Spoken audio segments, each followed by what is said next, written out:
think you should.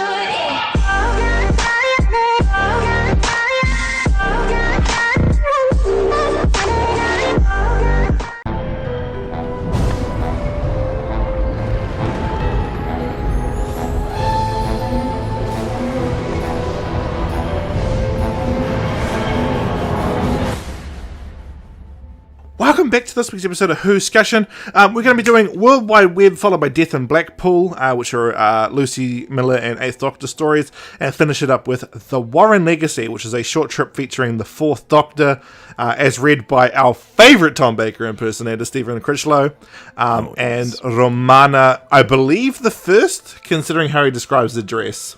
Maybe? Kind of sounded like she was like blonde and Oh, stuff. right. I'm pretty sure that it's two. Okay, alrighty.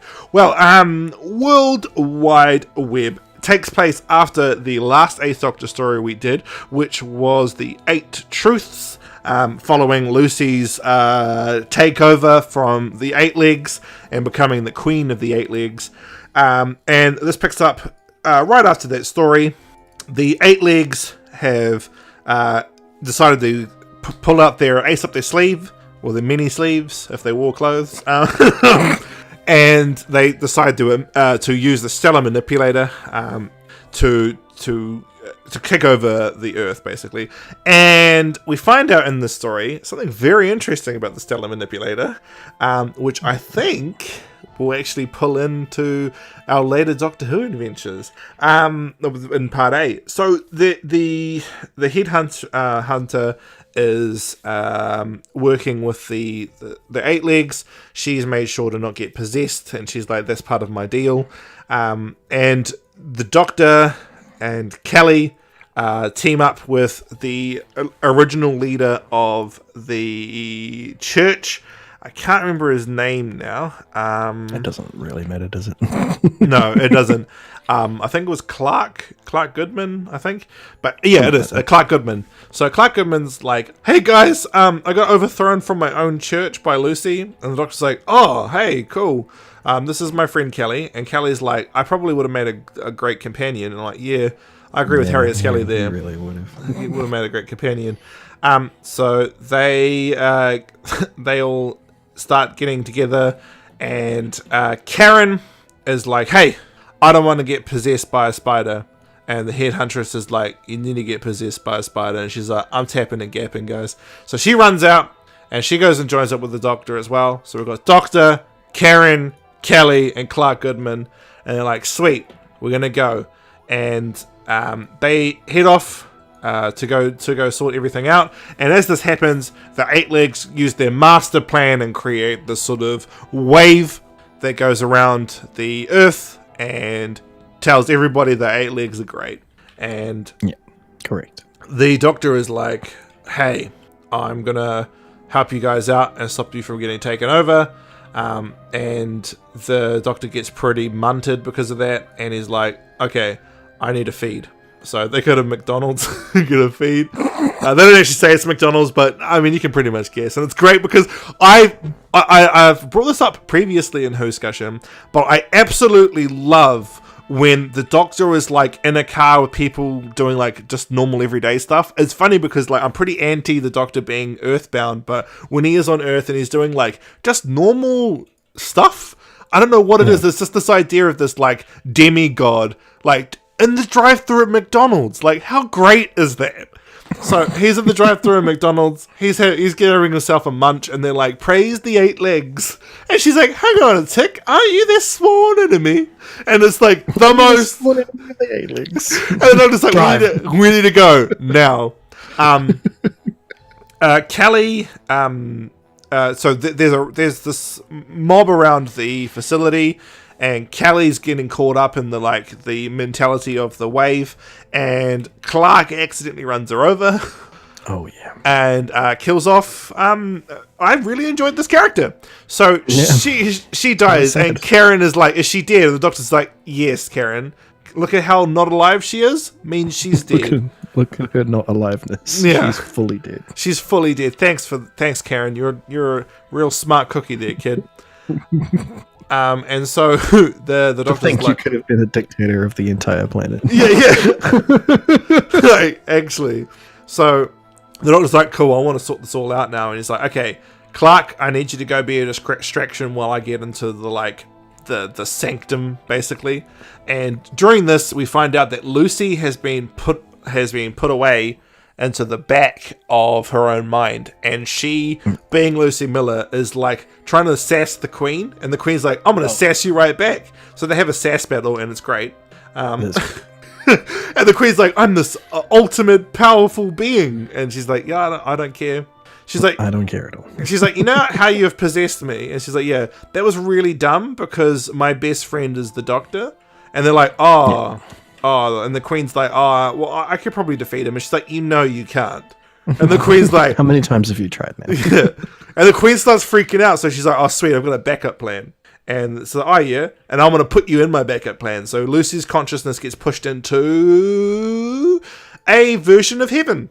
Well, the stellar manipulator apparently is also a matrix. Yeah, a matrix, which I loved. And in there, Lucy meets Kelly, and Kelly's like, "Hey, you're the enemy of the eight legs." And Lucy's like, "Come on, bro, seriously, like, come on." Really? Just calm down. We're still doing this? We're still doing this? And she finds out inside this heaven, the Queen has created this fake heaven, and she's using the mental energy of these digitized souls to basically Super Saiyan herself. And so she's becoming the Messiah. Yeah, exactly. And so she'll go on the great journey. She will go on the great journey. And she's all like, "Hey, I'm doing a better plot than the both of the Destiny games put together." And it's like, "Oh, yeah, cool, let's do that." And so she's got this giant floating fake sun that's like just this. It's literally a sort of like like a beta code for the Matrix, basically. And I really like that. This has been integrated into the Doctor being taken off Orbis. So the Doctor lost his home to this machine, and it's the exact same stellar manipulator because it had been coded by the headhunter to follow Lucy. Yep. And so it's semi-Lucy's fault that it's here, but not in a way where she's done something to warrant it. It's outside of her control. And I liked that aspect of the story. So Lucy's like, okay, cool. I need to use this somehow to talk to the Doctor. And then the Doctor's like, oh, hey, is that Lucy? And Lucy's like, yeah. And he's like, where are you? And she's like, I'm in a place with a whole bunch of people who I think might be dead. And the Doctor's like, oh, okay. So he figures out. She's like, this is buzzing me right out. This thing seems like something I have at home. Yeah. He's like, yeah, and he actually brings it up. He's like, oh, immortality's a curse. And he's like, oh, they've made a really crappy version of Gallifrey's Matrix. And so he's like, oh, I'm gonna download Lucy into the TARDIS. And I was like, that's so great because like the last time the Doctor did something for his companion using the TARDIS turned into the Brigadier and tortured him. So I was like, you might want to handle this properly, bro. And he decides to teleport into the inner sanctum, and he shoots Lucy back into her own brain using a Metabellus crystal, and the eight-legged Queen falls off. Yeah, brain gun. Yeah, Karen's like, I thought we were going to call it a brain gun. And so, and the Doctor's like, come on, Karen, I'm a time-traveling super demigod. I'm not going to call it a brain gun. Come on. And so Lucy's like, oh, thank bleeding heck, I'm back. And then the Queen's like, well, I've got a backup plan. I'm going to use the Headhuntress. And the Headhuntress is like, dude, no. I told you I didn't want to get possessed, and I'm not going to get possessed. So the Headhunter ends up trying to suppress it, and the Doctor's like, okay, I know how to save her. We just needed her to think about herself. What's her name? And Karen's like, Headhunter? The Doctor's like... I think it's Headhunter. The Doctor's like, no. Headhunter, you want to tell me your name? No. Yeah. It's just like, oh... Cool. So the Doctor's like, I could save you, but I can't. So I'm really sorry. And well, he tries. He tries really hard. He actually does try super hard. But and she's just like, you know what? I'm gonna save myself. Well, not really, but I'm gonna do this. And then she uses the hive mind to turn on the Queen and basically dissolve the entire thing. Yeah. And the Queen ends up praising herself, getting lost in her own BS, and it just removes everything from Earth. And so the Hen Huntress is the hero of this story. And it's funny because she's the whole reason it happened. But she ends up saving the day. So, does it balance itself out? Well, I guess we'll never know. And no, the answer is no. No. So the Doctor is like, all right, let's go. I need to do something with the stellar manipulator. And then he's like, hey, Karen, do you want to come with us? She's like, nah. He's like, oh, okay. No, I think I don't think it happens like that. I'm pretty sure he's just like, you know what? I would say come with me, but I kind of don't want to be around you at all. Oh, yeah, you're right. Yeah, that's right. Because the Doctor's all about I only take the best. And it's just like, bye. And then he heads off. And he goes to the stellar manipulator. He plugs up his consciousness. And he's like, Kelly. And she's like, Doctor. And she's like, are you going to come in to save me? He's like, yeah, you're dead. Yeah, you're actually dead though. Yeah, and she's like, oh, and then what? I love her questioning, and she would have made a great companion because she goes, "Am I a construct that thinks I'm me, or am I a copy of myself?" Yeah. And then the Doctor says, "Maybe both. I can't give you an answer. I can't give you the answer you're looking for. What do you want to do with that?" And she's like, oh, well, I guess I'll just live it out here. And the Doctor's like, sweet. I'm going to move the stellar manipulator somewhere, plop it off somewhere. You guys can just like and you just create a society in place. Yeah. And then she leaves them to it, and the Doctor's like just leaves like that. And that's pretty much the story. And I thought it was a great resolution to the first half. And I think it was handled very well. And I'm going to grab Harry Scully's thoughts before I wrap it up and move into the next story. But Harry Scully, your thoughts on the World Wide Web? Oh yeah, absolutely. That's really my feelings about it. Is that it's a really great. It's got a really bittersweet ending, but the aspects of it otherwise are fantastic. The 8 legs, their entire, just the spider people. It's fantastic. It's yeah, and it also kind of plays on the like that silly Archangel Network crap that happened at one time. When the faith of humanity makes the Super Saiyan stuff happen. What doesn't make him Super Saiyan this time, but he's got that in the back of his mind if he needs it. But it's just it's a way better way to use it, honestly. That they like reverse it on itself and make it destroy itself like that. And Lucy being the bad guy through most of the story was top notch. I'm really happy that was the case, but it also kind of makes it sad considering what happens in the next episode. So yeah, right. Yeah, but we'll get there. Otherwise, yeah, it's a fantastic. It's a really really good, really really good Lucy story. I'm happy. I agree. I think it's a strong conclusion. And I think he didn't lose any loose ends, and it's sad because I feel like they wrote Kelly to be another companion. And yeah, she seemed like she was going to be another companion, and then it's like, lol, we rip it out of your hands. Yeah, exactly. And it's funny because like season 24 did that with the Welsh girl, but at least the Welsh girl got to be alive at the end. Kelly didn't get such a luxury. For me, I started doing a little bit of canon as soon as I finished listening to the story, because I was like, could this be those like $2 shop matrix the Mistress uses in Darkwater?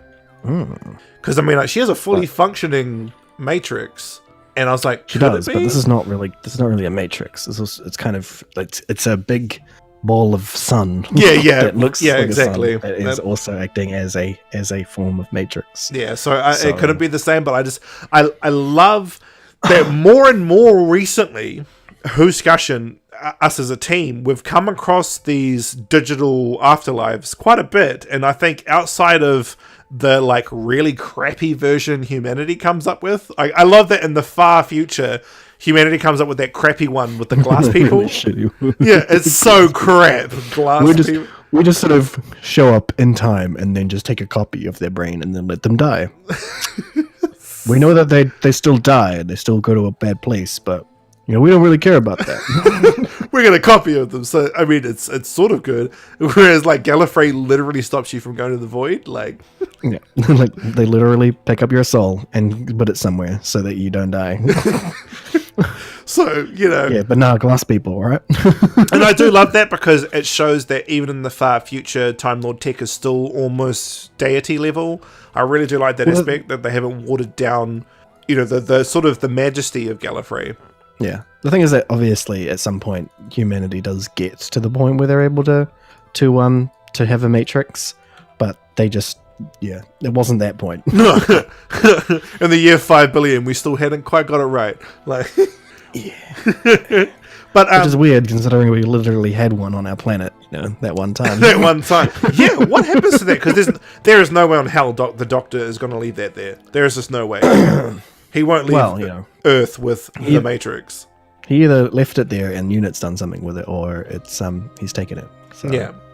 I reckon he would have taken it. Would still kind of still know about it, so they'd probably be like, "Hey, this is a technology we should probably look into." Yeah. So Gallifrey has this thing where they literally save people's souls. Like their SOS actually functions. So, I do like that aspect, and I love this story. I love that Big Finish is not afraid to use the original classic era voice modulations. It's something New Who's very afraid of. And understandably so, New Who's for a new audience, for a new generation and a new time. But Big Finish's like unabashed love of the classic era, I think, really adds something unique to Big Finish as an entertainment medium within the Whoniverse. I really think they're very strong for that. And outside of that, I just think World Wide Web's a very, very solid story with a very bittersweet ending. Like the Doctor, he can't bring Kelly back, but she's now immortal. Like, Yeah, it'd kind of be like someone just like casually going into the Matrix. Yeah, it's great because Kelly. Yeah, well, and what was also great is because Kelly didn't go to the void. Like she's a character we really enjoyed, and even though her physical form's dead, she isn't dead. Yeah. And I do like that because, she got to not go to the worst possible place I can think of. Oh man, that's something we totally forgot to talk about in Part A with the resurrection of What's-His-Face. Oh yeah, when he's literally like, there's nothing afterwards. No. Yeah. Yeah, because Doctor Who's blatant about that. Yeah. There is nothing after you die. Yeah, after you die, it is nothing. So the Time Lord's freaking the hell out. I want to know how Rassilon found that out. He probably created that he created the dimension stuff, so he probably created the barrier between those. Yeah, it was just like and stuff. So it was just he's probably well aware of that. He was like, "Oh, this is where we die? No, I'm gonna create a computer that stops that from happening." So guys, I thoroughly suggest World Wide Web. Very, very solid 2-parter. This and the 8 Truths. And with that, we'll move into Death in Blackpool.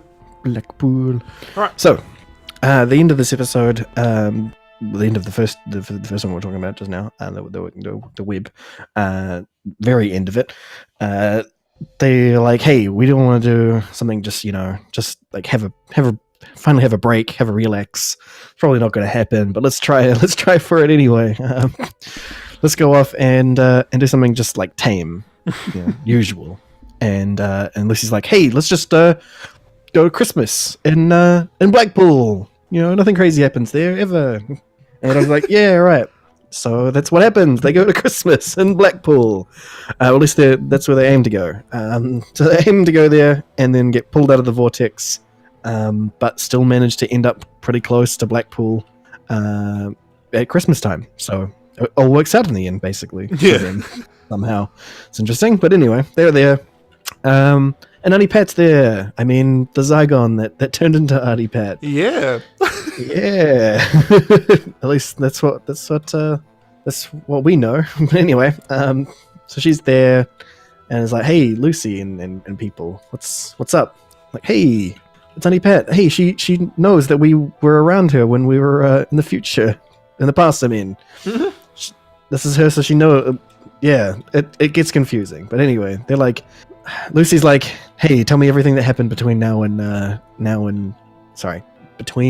we actually because not when we last met, because that would have been while I was still me before the Doctor, and yeah, it gets confusing. But basically, she's like, tell me everything between 1960 and something, and she's just like, that's a long time. I'm not telling you all of that.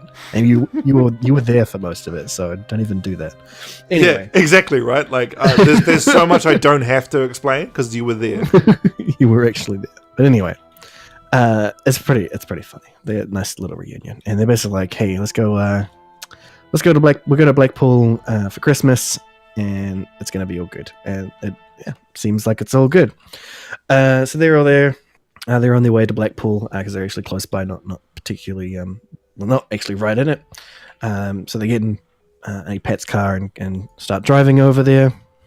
They take a little break at a service station. They went to the one from Glam Rock, right? Yeah, the place that they'd been in Glam Rock to get a meal. And it turns out they don't actually make meals anymore. It's not like a proper service station anymore. It's actually just like a dairy, and they only had like chilled sandwiches instead of actual food. So they're not particularly loving their experience right now, but they're getting through it. But there's also like this yellow car that's like trying to like drive them off the road and just generally being a butt on the road, sort of angry driver sort of deal. There's also a guy who's like a little bit crazy, at least he seems like he's a little bit crazy at first, but then you're kind of not sure what the deal is with him. Yeah, because is he a drunk? I'm pretty sure he is. In the end, it basically says that he is a story. He is actually a crazy person who was an alcoholic and lost his job because of that stuff. But for a while there, you're actually unsure whether or not he is Santa Claus or not. Like if they're trying to like sell that to you, that he's actually like, I think there was like Santa Claus. There was definitely Big Finish's like initial. Yeah, and it was really well played in that way, because there's so many things that he does and like says, and like he never loses the character as well. Like normally with a crazy person, you just imagine lose the character at some point, but like he just keeps knocking it, like that he is Santa, and like that everyone like not believing in him has like ruined his power or something, like. And just imagining Santa as just like this drunk who's like trying to get milk and cookies from little kids all the time, just it really sells me. It's really good. But anyway, so he's there. They're just like the Doctor and Auntie Pat are just like, they don't care for him whatsoever, but like Lucy seems to like have this little fondness for this crazy guy who thinks he's Santa Claus. It's really weird. So they go off, and because Lucy's trying to get him his milk and cookies or his alcohol or whatever he was trying to get, and she's just like, hey, we'll go down to the liquor store, we'll get you something, we'll be all right. And on their way there, the yellow car comes back and kind of puts Lucy in a coma. Yeah. Not really what really were you expecting this to go. Yeah, so she gets hit by this yellow car, gets put in a coma, and taken to the hospital. And they're, Doctor and Auntie Pat follow along, go to the hospital. Actually, prior to this, they had managed to get to Lucy's home in Blackpool, but it turns out that it's in the past. Yeah. So past Lucy was already there doing Christmas stuff. So she was like, oh shit. I know, because I can't go in there. She sees the exact thing she remembers doing, and she was like, oh no. Like, oh no, this is me. I can't do this now. So they leave, and that's when they go off and get food and do all that stuff. But anyway, past that point, because she's in the hospital now and in a coma, Doctor and Auntie Pat are freaking out, being like, if they try to call her parents to say that she's in a coma, they would look next to them and be like, but she's right here. Yeah. And things would go pretty badly for the time, for the web of time. The web of time. Anyway. Yes. So they're freaking out about that. And basically, Auntie Pat is sort of like, I think I might know the yellow car that hit Lucy. And the Doctor's like, sorry, excuse me? What do you know about it? And then she basically says that there's this type of Zygon that exists. Can't remember what the name that they gave them were, but basically there's Zygons that don't have a prime form anymore and have to basically feed off of other forms, and had made it to Earth when when he originally arrived, and tried to steal his form, but he just, at the time he was stronger, but now he's basically made a deal. He made a deal with him originally so that he could get some more time because he was dying due to the staying at Auntie Pat's form. So he was making a deal for some more time to see Lucy finally, to say goodbye. But then realized that he had a manipulator that could get the TARDIS out of the vortex, and basically so he stole it from this guy, and that's why he's come to kill Lucy and steal her form, basically. Yeah. So the Doctor's not particularly happy about this, obviously. Not even at all. Not remotely. And just in general forms of it. Meanwhile, Lucy in her coma is having a out of body experience with this Zygonoct, or whatever it's called. I can't remember.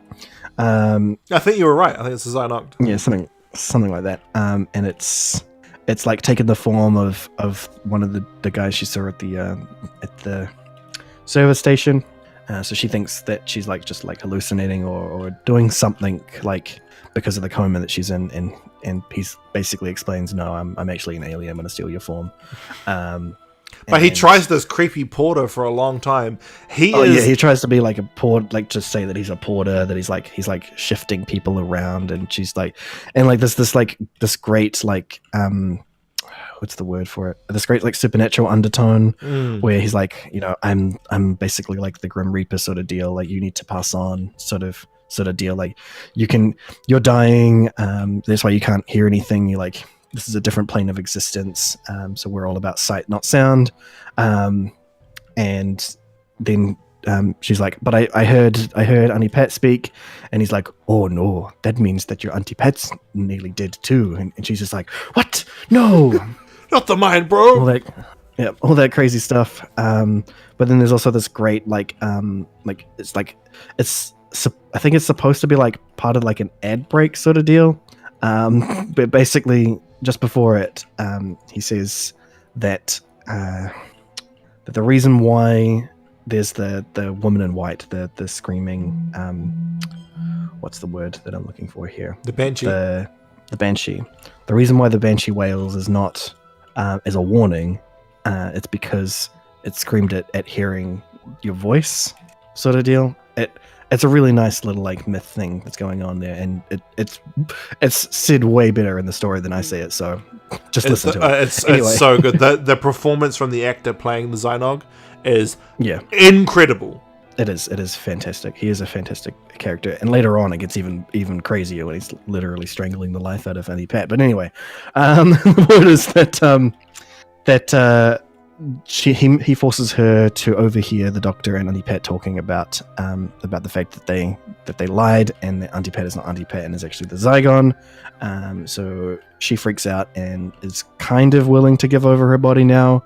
But then Auntie Pat and the Doctor manage to find the body of the guy that's doing this, in his transform in his real world form.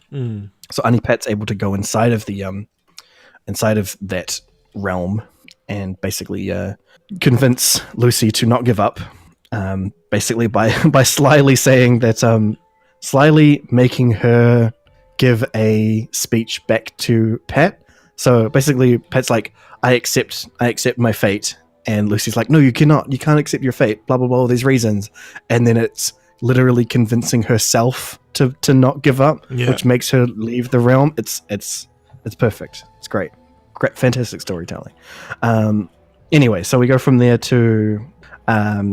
so she comes in and convinces Lucy to get out. Lucy gets out. She runs away. She's not having a bar of what's going on right now.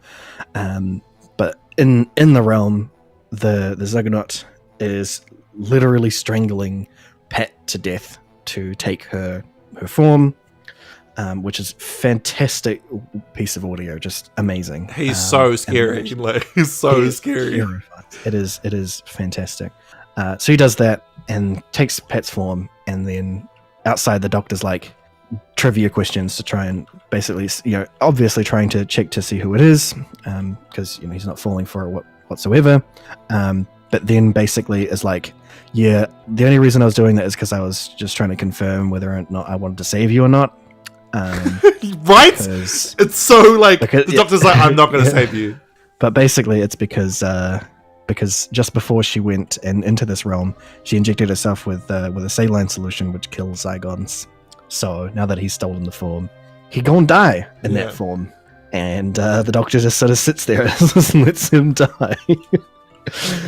And then he goes up to find Lucy, and Lucy's she's not really too happy about this whole thing. She's just chilling on the beach. They have a little bit of a chat, and Lucy's basically like, I can't anymore, Doctor. You lied to me, and I did actually have you on a pedestal. And he's like, you really shouldn't have had me on a pedestal. Yeah.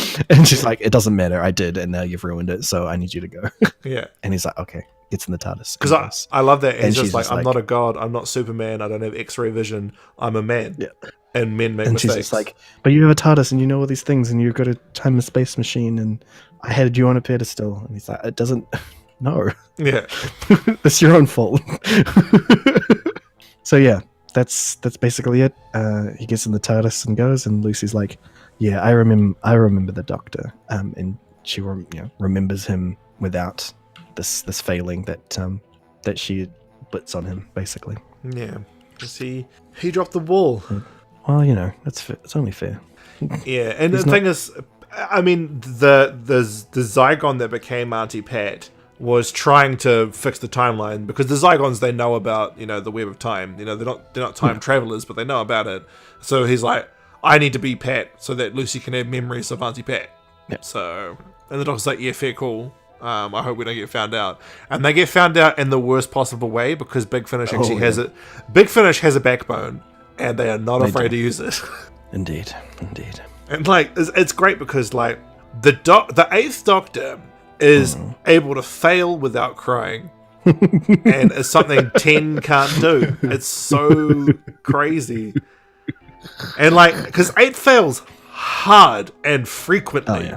And very frequently. And it's like, it's incredible. And like, I love that the undertones of like classic Who come through, where, like you were saying before, he was deciding whether or not to save the Xynog. He was like, are you Auntie Pat? I'm not Auntie Pat. So you're going to die. Bye. It was just like, whoa. Like, yeah, Seven's still in there. Seven's still ready for war. Like, Yeah, this is definitely one of those things that like that Big Finish know that something is coming, and it's the idea is to have 6 be like that, and it works and it sets up so well for it. But then somebody goes and screws that all up. And it's crazy because you can tell in the Dark Eyes box sets, the one that comes out after the 50th, they like tonal change 8 because they have to, because he's not going to be the War Doctor anymore. And Big Finish is like, shit. Shit. Thanks, but with Black Death and Blackpool, any other thoughts on the story before we wrap it up and bring it into the last story? It's a fantastic bit of audio. Seriously, like if you don't listen to the stuff normally, I highly recommend that you listen to this one at least. It's there's so much somber notes to it, and just the voice acting from the bad guy and just a bunch of the other characters, just so fantastic. Like it's so good. So good. I absolutely agree. John Glover as Father Christmas is such a delight, and he's such a counterbalance to the dark tones of the story, because the story is dark, it's foreboding, it's uncomfortable a lot. Especially, I don't know how they've done it, but they've produced the audio in such a way that you are uncomfortable while you listen to the story. Especially the moment in the service station, you can feel that, like, even though you can't see it, you can tell that the service station's got this sort of clinical look. There's something like a petrol station, like Shell. I know they're not around in New Zealand, but they're still around out there in the world. Shell had this sort of clinical look. Everything's white, it's all sort of like uncomfortable to be in, and you sort of want to be out of there. Could be why they rebranded themselves in our country. And it really pulls in, even though you don't have a visual aspect, the audio is produced in such a way that Big Finish is able to convey all of these visual informations without you actually having that aspect of the storytelling. I don't know how they do it, but they do it, and they nail it pretty much every time. And Lucy, something happens on the beach with Lucy and 8, and for the first time ever, 8 agrees with Lucy that he's a Ponce. Yes, and he does.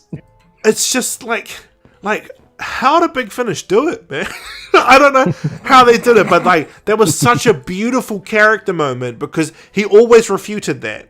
Yeah, I'm not a Ponce.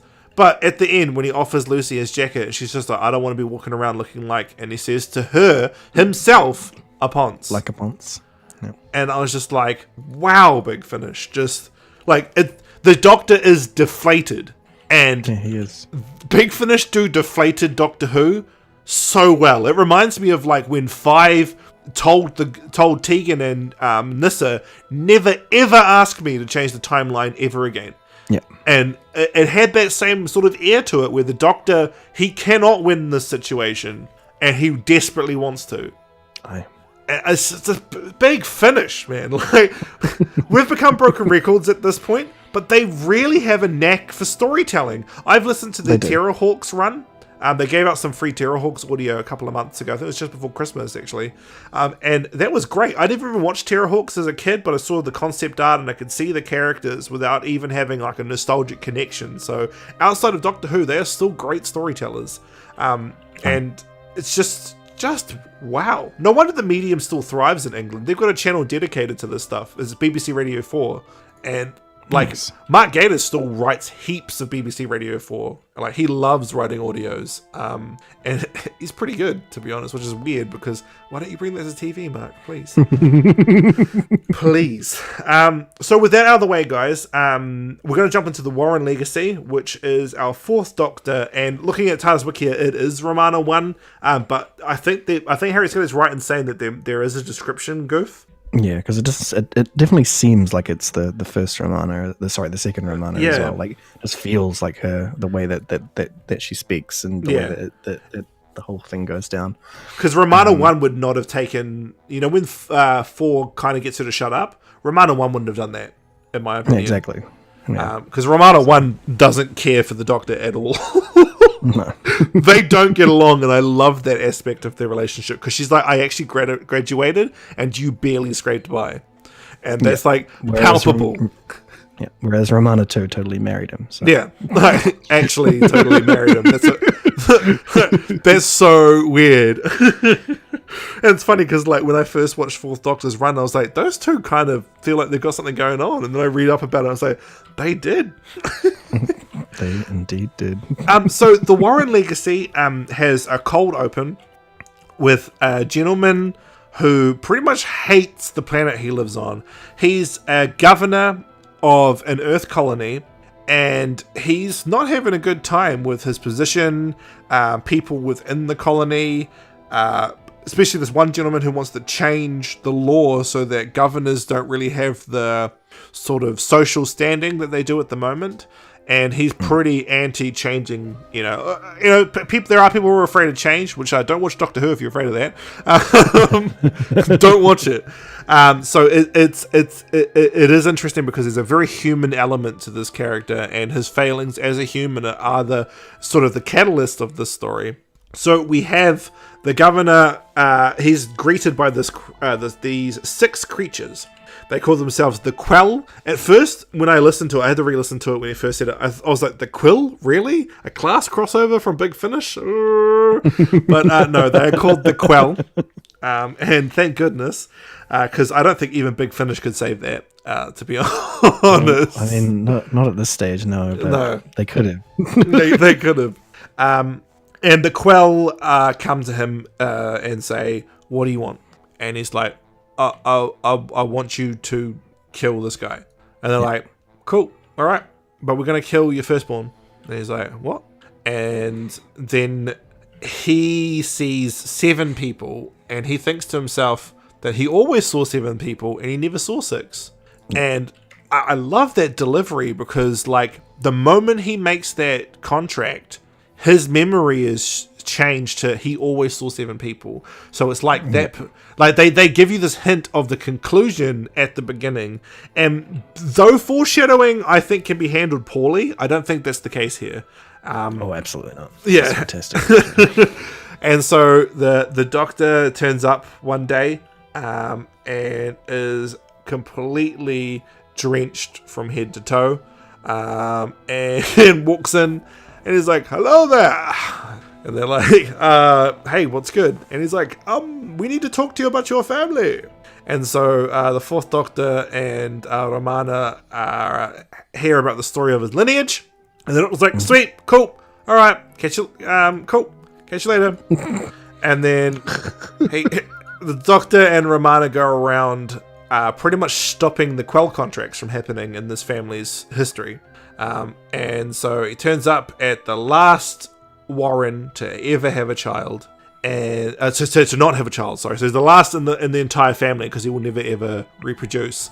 And the last Quell turns up, and he sees his face, and he's just like, "You're my friend. You're my friend's son. You're my friend's son." And it's just like, yeah, and then disappears, and it's like it's so like surreal in a way, the story. And it's so interesting that like the doctor, because this is like post him fighting Sutek, this is post the key to time, like he's fought deity levels pretty intensely already by this point, and he's like, there is something that is straight mucking up with time right now, and I need to figure out what that is. But that's never given to you. You as the audience sort of have to take that on board, do a little bit of like deductive research on your end for this short trip to sort of work together. And it's not in a way of poor storytelling. It just works, and I can't really explain why. I want to get your thoughts on this, Harry. The Warren Legacy. What are your thoughts on this story? It's absolutely fantastic. I love the elements of time travel and the paradoxical nature of these beings that have been basically going back through.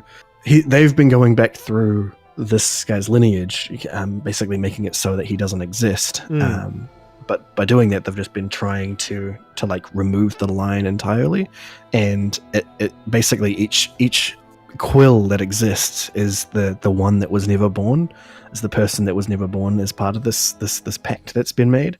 And the only reason that the doctor goes back and fixes all of this is because of him telling them both that they were there saving his family. So he's just like, oh, I need to go back and save all these people. Yeah, because when he hears that, he's like, what? Like him and Romana just look at each other being like, really? And Romana looks at Fall like, I don't want to do it. And he's like, smiles back at her like, come on, let's go do it. And he's just like, oh, okay. Exactly. It's really great. It feels a lot shorter than it is as well. I agree. It's just like there's a lot of information in there that's just like given to you subtly, so it feels like feels like there's a lot less of it, but there is a lot, and it still like comes together in this nicely neat little bow at the end, and then like the very end of the story is like him the guy that was in the beginning of it in the same scenario, but after the paradox is resolved. So he realizes that basically he doesn't have the same thing happen. He doesn't have the quill show up, but also he has a son now. Whereas in the beginning he was like, I don't care about losing my firstborn because I didn't have one. But it's because he did actually have one when he made the pact. It was just completely taken away. It's so intense because like this Quell, whatever these entities were, you know, they're in a way sort of like the classic Greek tragedy villains, where you know you do this one thing and it makes everything else worse. And yeah, exactly. And the fact that like it only got better because one day the Doctor and Romana got turned up at this dude's house, and it's like, okay, cool. And it's such, they know which Doctor to use for these day in the life stories, and I don't know how they do that because some of the short trips are so like abstract, and they just work for that Doctor. Like Sock Pig's another one. Like I love Sock Pig. I go back and listen to that sometimes just when I want to have like a good old like time to myself to be sad. You want to cry. And I'm gonna listen to Sock Pig. And it's just like that story works with 5. Like, that's 5's story. Even though it's very Doctor Who light, or Doctor Light rather, 5 being there makes that story work because he is the youngest and for some reason feels the most inexperienced. Yeah. And I love that about... he's the oldest by at definition, the time. By definition, he's the oldest and most experienced. Yeah. It's fantastic, and I love that sort of aspect. And the fact that Big Finish are able to come up with these abstract ideas that you think wouldn't work in Doctor Who. You're like, that can't work. They show you that you can make the mundane work in Doctor Who without maple syrup. And you just can. Yeah. And I really wish, as Harriet Skelly's brought up in the past, I really wish they were the ones who brought it back. BBC had already given them the license to do Doctor Who. But like, hey, you've made a lot of money with these cassette tapes. Can you? Yeah, it's really. It is really odd that they just give it to some random person who did a novel for once. Like, instead of giving it to the literal people who have been continuing it since then. It doesn't. We obviously weren't there to know what was going on in the room when they decided that. But I feel like somebody palmed off a lot of money onto somebody else, and that's why it happened. But I also feel like that was a terrible decision no matter what. Because you lost money when it came to that. Their ideas and their ability to pull from the EU and pull it into canon, they just do it with such finesse and in such a seamless nature that it is a no-brainer to get them to do it. And the fact that Russell wanted them involved shows how much Doctor Who needed them. And even now, they frequently fix problems that have been caused by some of the current writers that have been happening. You know, like they can take those characters and make them work, even when they by design wouldn't have worked. So it's we're really pulling their chain, but it's really. It's true. They are significantly superior if you actually enjoy Doctor Who. If you don't think that they're superior, then you didn't like Doctor Who. Basically, that's really the only conclusion that there is. What's great too is for us to go over their New Who range is for them to show the same amount of love they show Classic Who to New. You know, because in the community, and I think for me as well, to be honest, is there's that classicist sort of mentality. Like, there are parts of New Who I do enjoy, but I would prefer classic. And their ability to show the same amount of care, love, and detail to New Who shows that they don't just love Classic Who, they love Doctor Who. And just they were the people that needed to be involved in the show being brought back to life. And it's so peculiar, because I know for a fact they would have asked McGann, are you busy? And be like, yeah, you're the Doctor again on TV. And that's what would have happened. Exactly. It's like, you're now the Doctor on TV. Like, that sort of happened. Yeah. As much as the Time War is a fantastic addition to the Doctor Who canon, I would have been way happier with it not being there and Paul McGann being on television. Because McGann is a fantastic Doctor, just in audio form. Just imagine him on screen. Just he did a pilot for a children's horror series, and great. He's pretty much the Doctor in it, and it's so good, and it predates New Who, and I'm just like.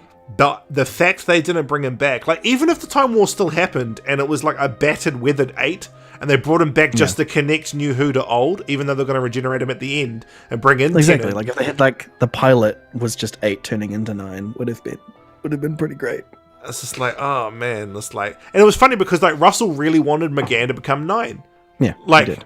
And that's why he put that comic in place originally with the original version of The Flood, and it's just like.